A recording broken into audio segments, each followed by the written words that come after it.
y se repite el mismo error que cometieron los religiosos del tiempo de Jesucristo, gente muy celosa de la ley, a la misma vez ponían sus tradiciones a la par y por encima de lo que era la palabra de Dios. Y lo mismo, lamentablemente, y tengo muchos amigos que aprecio católicos romanos, pero lo mismo ha ocurrido con la Iglesia Católica Romana.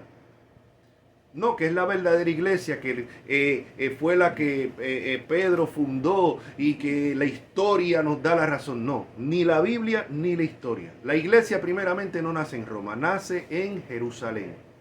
Y voy a hacer un video más adelante de esto, pero cuando nosotros vamos, si vamos a escoger un primer líder de la iglesia, no fue Pedro, fue Santiago. Cuando en el concilio de Jerusalén, en Hechos 15, quien tiene la última palabra no es Pedro, es Santiago, el medio hermano del Señor. Cualquiera que estudie la historia de la iglesia, del primer historiador eclesiástico que se llamó Eusebio, que escribió para el siglo IV, él deja claro que el líder principal de la iglesia primitiva en Jerusalén era Santiago, no Pedro. Ahora, Pedro era uno de los pilares, y eso lo vimos la semana pasada, lo mencionamos, donde Pedro es llamado uno de los pilares. Era de los pilares, pero no era el pilar, no era la roca principal. La roca principal es Cristo. Entonces esto hay que dejarlo claro, porque entonces la iglesia nace en Jerusalén, después vemos que otra en importancia le seguía a la iglesia de Antioquía. Y después, no sé, en un momento dado se funda la iglesia de Roma. Es curioso, y no quiero salirme del tema, pero curioso que en la epístola de los romanos de Pablo a la iglesia en Roma no menciona a Pedro por ningún lado. O sea, si Pedro era el obispo de esa iglesia, ¿por qué no es mencionado? Sin embargo, sí vemos que Pedro menciona a Pablo, y Pablo menciona a Pedro en la epístola de los Gálatas porque Pedro había estado en la congregación de los Gálatas. Y lo menciona, de hecho lo menciona no de una manera muy, que lo elogie mucho, más bien le llama hipócrita al supuesto papa de todas las iglesias cristianas. Pues Pablo le llama hipócrita y lo corrige. Y vemos que Pedro aceptó la corrección, porque años después, cuando Pedro escribe, habla sobre Pablo, en segunda de Pedro, vemos que lo llama el hermano Pablo, y habla de los escritos de Pablo como inspirados por Dios.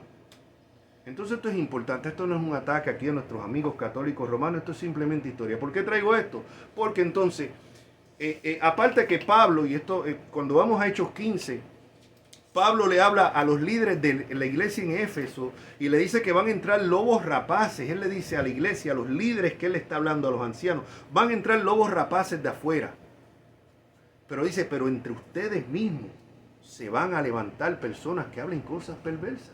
Así que decir que la iglesia católica o cualquier otra congregación la puedes trazar hasta la iglesia primitiva no significa nada, porque es que la falsa enseñanza no viene de afuera, sale de adentro. Y Pablo lo dice, entre ustedes mismos se van a levantar hombres que hablen cosas perversas y van a arrastrar a muchos tras sí. Entonces no significa nada decir, bueno, es que podemos trazar la antigüedad. No, la antigüedad lo que significa es que en un momento dado saliste de la verdadera iglesia y en un momento dado te desviaste. Y no solamente la iglesia católica romana, hay montones de iglesias protestantes que no tienen que ver ya nada con lo que salió de la reforma. ¿Qué tiene que ver el evangelio de la prosperidad con la iglesia, con los reformadores? ¿Qué tienen que ver todos estos charlatanes y todos estos autoproclamados apóstoles? ¿Cuál de los reformadores se proclamó apóstol? Ninguno. ¿Cuándo vimos los reformadores brincando, saltando y tirándose al piso y decir que estaban haciendo eso en el poder del Espíritu? Ninguno. Entonces el desvío y nuevamente decir que la antigüedad o que podemos trazar hasta el comienzo de la iglesia primitiva nuestra denominación o nuestra rama de la iglesia no significa ni prueba nada. Significa que salimos de ahí y que en un momento dado se desviaron. ¿Pero por qué traje todo esto? Simplemente porque, de acuerdo a la iglesia católica romana, pues solamente unas personas que después bajo mucho estudio proclaman santo. Pero la Biblia le llama santo, apartado. ¿A quién? A todos los que han creído en Jesucristo. Hemos sido apartados del mundo. La ira de Dios que estaba sobre nosotros ha sido apartada y hemos sido apartados para el Señor. Eso es ser un santo. Por eso vemos que en las epístolas Pablo le escribe a los santos de tal iglesia, a los santos, a los santos, a los santos, o sea, a los apartados. A los apartados. Así que ser santo, y eso, ¿quién lo hace? El Espíritu, en santificación. Y brevemente, en el momento en que usted cree en Jesucristo como Señor y Salvador, usted es apartado. Usted viene a ser un santo en posición.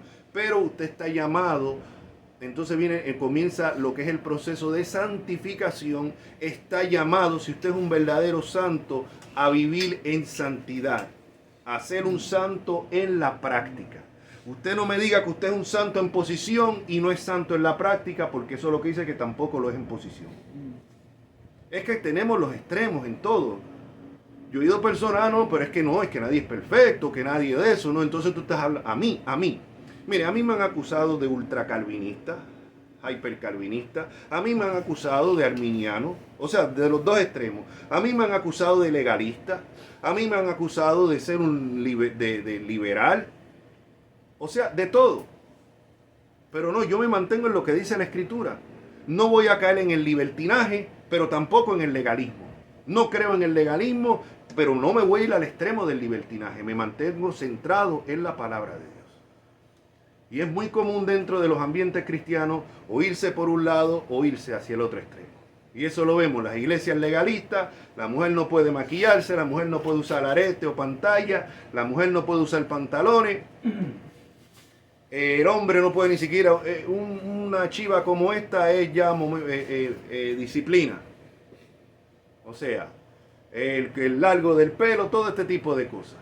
Pero entonces vemos también el otro extremo, el libertinaje, donde vemos ya a la gente viviendo en fornicación dentro de las mismas iglesias, un lenguaje que no es diferente al del mundo, maldicen, hablan malo. Yo sé personas que se identifican como creyentes, aquí en el contexto donde yo vivo en Estados Unidos, que no se quitan la palabra F, y los que saben inglés saben que es una mala palabra, bien grosera, y no se quitan esa palabra de la boca.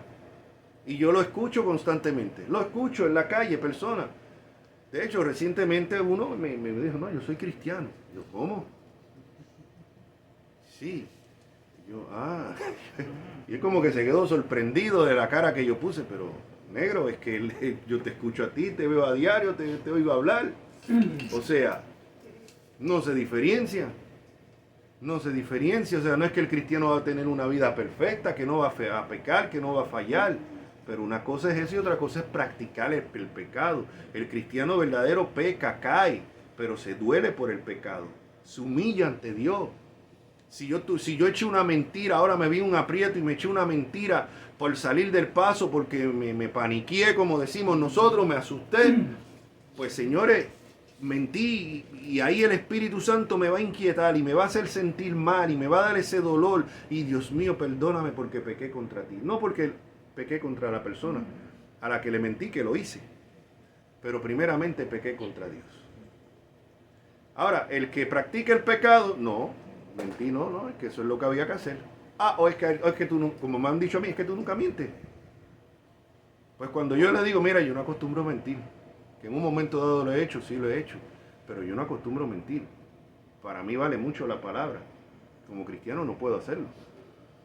Y se sorprenden, o como, sí, seguro. Sí. ¿Me entiendes? Eso deja ver lo claro que es.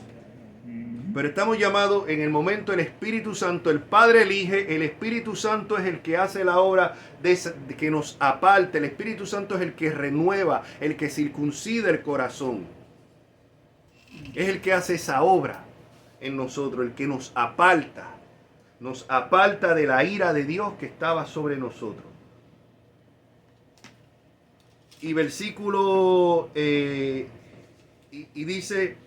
y ser rociados con la sangre, en santificación del Espíritu para obedecer. Y aquí vamos, para obedecer. No podemos quitar la obediencia de la santificación.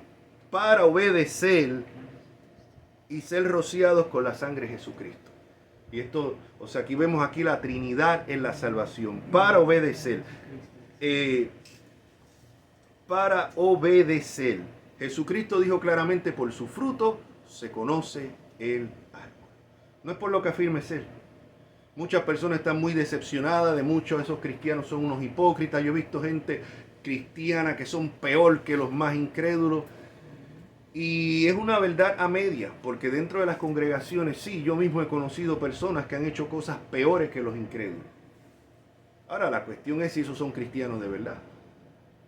Porque probablemente es un incrédulo, un autoengañado, que se identifica como cristiano, pero como no lo es, pues obviamente no vive de acuerdo a la conducta cristiana, no vive de acuerdo a la palabra de Dios, y por eso es que vemos este tipo de cosas. No todo el que dice Señor, Señor entrará al reino de los cielos. Así que vemos para obedecer la obediencia, no perfecta, aquí nadie va a tener una obediencia perfecta, pero es parte de la santificación. Y Jesucristo dijo, Él no dijo, por tu denominación os conoceréis. Él no dijo, por tu profesión os conoceréis, por tus dones os conoceréis, no. Él dijo, por el fruto se conoce el árbol. Así que no es lo que tú profeses ser, es como tú vivas. Es claro. Yo quisiera que se hablara más de esto en las iglesias, honestamente. Y me da mucha pena, mucha tristeza ver que no se hace. Y que los bancos de las iglesias están llenos de un montón de personas autoengañadas, que piensan que son lo que no son, que piensan que van a donde no van, simplemente porque repitieron una oración como el papagayo y se bautizaron y su estilo de vida no va de acuerdo a su profesión, pero no, yo soy salvo y se acabó. Ah, y por nada cuestiones tu salvación, porque como la salvación no se pierde, por nada la cuestiones. A mí no me gusta eso de decir de que la salvación no se pierde. Yo prefiero mantenerme en lo que dice lo que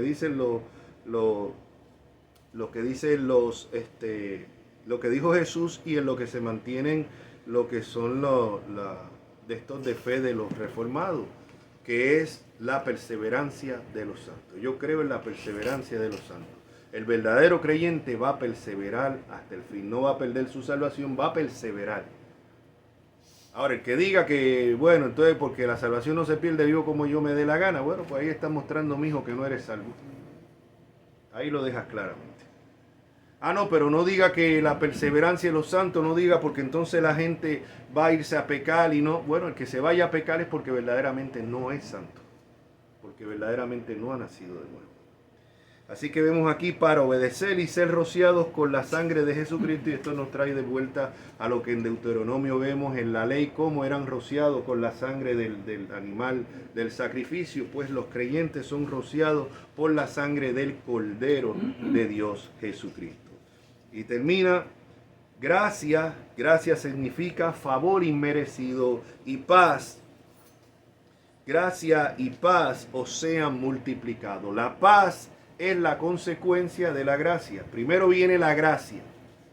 Nuestra enemistad con Dios se termina. Entramos en un tratado de paz con Dios, pero es la consecuencia de la misericordia inmerecida que Dios tuvo con nosotros. ¿Ves? Primero viene la gracia y la consecuencia es la paz.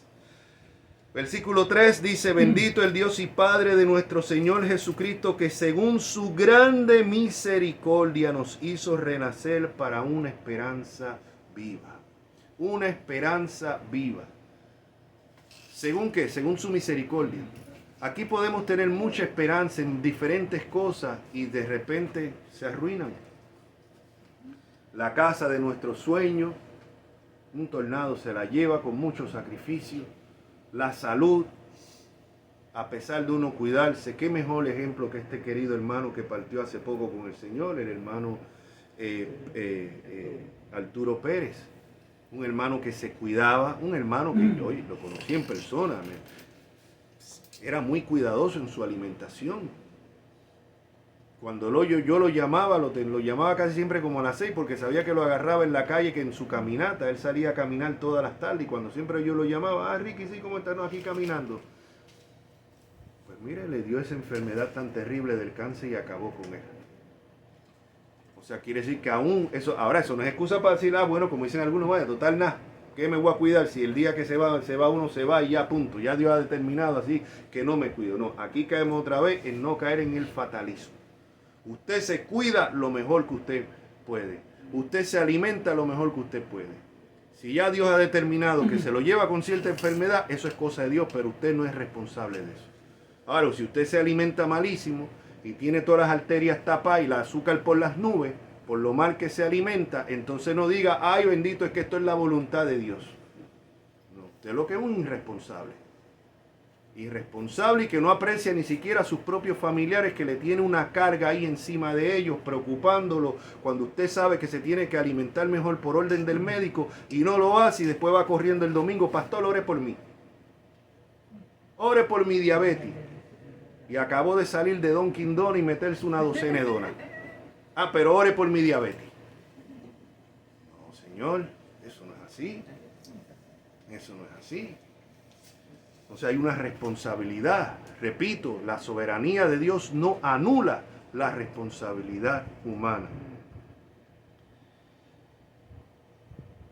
Así que volviendo aquí dice, bendito el Dios y Padre nuestro Señor Jesucristo, que según su grande misericordia nos hizo renacer para una esperanza viva por la resurrección de Jesucristo de los muertos.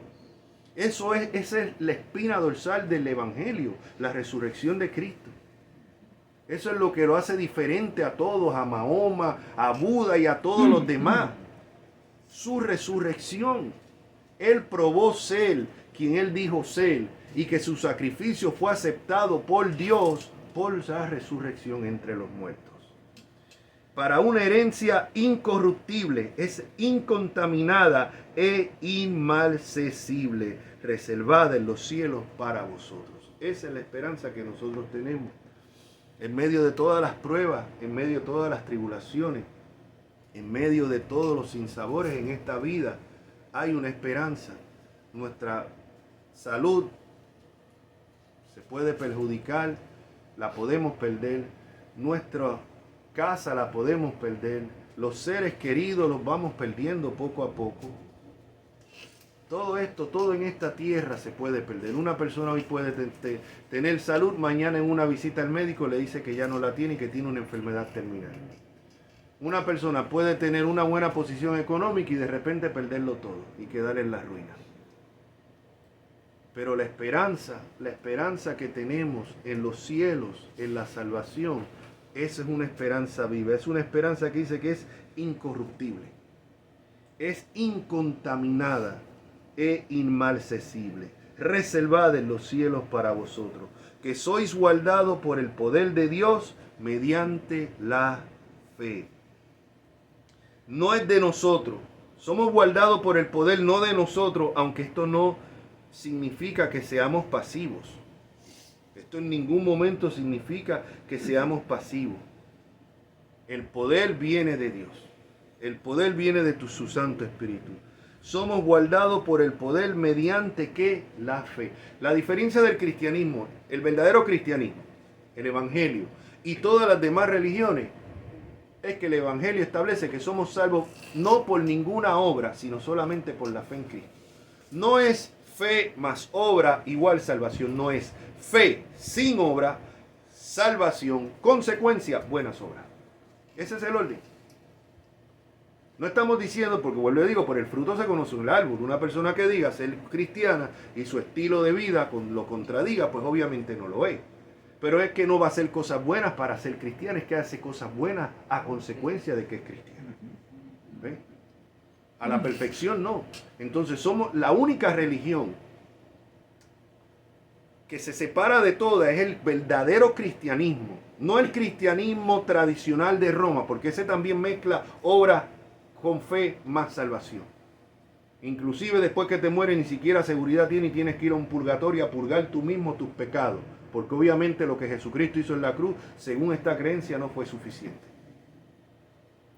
No. Fe solamente. Fe. Sé que no me puedo salvar por mí mismo, que soy malo, que soy perverso, que he pecado contra Dios y pongo mi confianza. Veo los 10 mandamientos, no los puedo cumplir, de ninguna manera. No amo a Dios sobre todas las cosas. No puedo decir que nunca he cometido adulterio, porque Jesucristo dijo, el que ha mirado a una mujer para codiciarla ha cometido adulterio.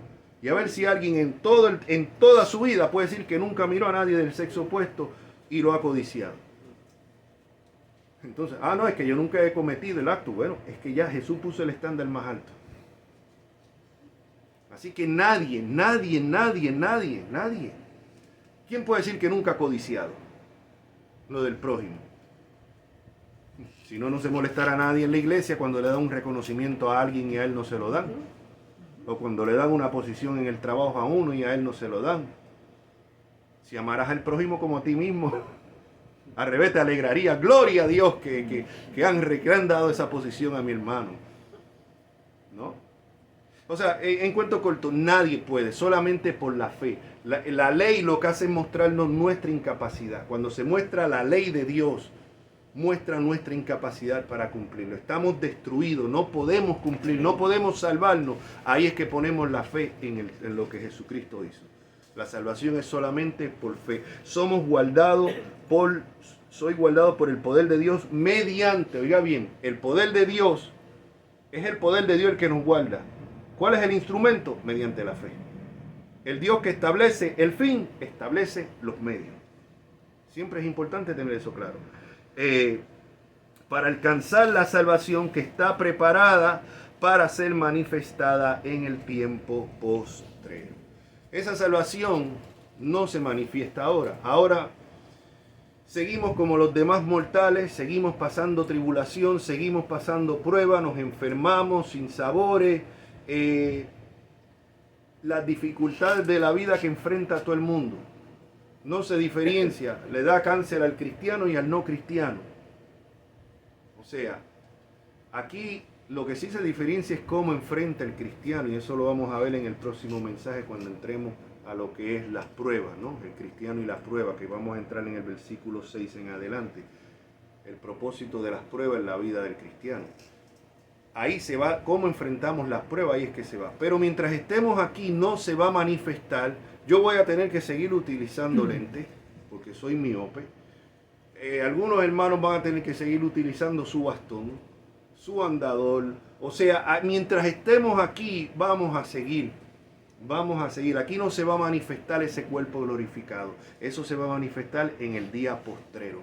¿Cuál es el día postrero? El día de la eternidad. Después de la venida de Cristo, del juicio. Ahí es que se va a manifestar que vamos a ser verdaderamente. Y esa es la esperanza que cada uno tenemos. Esa es la esperanza de todo creyente. Esa es la esperanza que ningún gobierno te puede quitar. Esa es la esperanza que la enfermedad ni la muerte te pueden quitar. Esa es la esperanza que el envidioso no puede arruinar. Y esa es la esperanza que tiene el cristiano. Amén. Oremos. Padre, gracias te damos. Tu palabra ha sido expuesta, predicada, Señor. Dios santo, gracias por esa esperanza. Señor, ayúdanos de verdaderamente en medio de todo esto a poner verdaderamente nuestra vida, nuestra vista en las cosas de arriba, Señor. Que podamos entender esto verdaderamente, Dios amado. Sí, Señor. A la vez ya te rogamos no solamente por los que estamos aquí, por los que han oído este mensaje. Que ninguno de nosotros peque de ser un oidor olvidadizo, sino hacedor de esta palabra, Padre. Gracias te damos, Señor. Ahora, después de ser lanzada la semilla de tu palabra, que sea tu Espíritu Santo ahora quien continúe haciendo la obra. En Cristo Jesús. Amén. Como siempre, pueden dejar cualquier pregunta a los hermanos que nos están viendo. Pueden dejarle escribirla ahí, su comentario, ponerle el me gusta, que eso ayuda a que se siga regando, más personas lo vean. Pueden compartir y pueden suscribirse al canal también. Así que la paz de Cristo sea con todos y será hasta el próximo video. Amén.